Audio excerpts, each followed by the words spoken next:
நீங்க பார்க்கறது எதிரிகளை பந்தாடக்கூடிய மாசாணி அம்மன் கோயில்.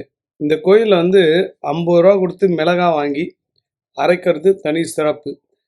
மிளகா அரைச்சதுக்கு அப்புறம் முதல்ல வந்து பொருள வாங்கணும் கடையிலேருந்து. அத அந்த தெய்வத்துக்கிட்ட வச்சு எடுக்கணும். தெய்வத்துக்கிட்ட வச்சு எடுத்தோம்னா, அதுக்கப்புறம் மிளகாய் அரைக்கக்கூடிய ஒரு விஷயம் நடக்கும். இதில எதிரிகள் 5 எதிரி, 4 எதிரி, 3 எதிரி, எத்தனை எதிரி இருக்காங்களோ அத்தனை எதிரிகளோட பேர சொல்லி முதல்ல அரைக்கணும். 5, 6 பேர் கூட அரைக்கலாம்.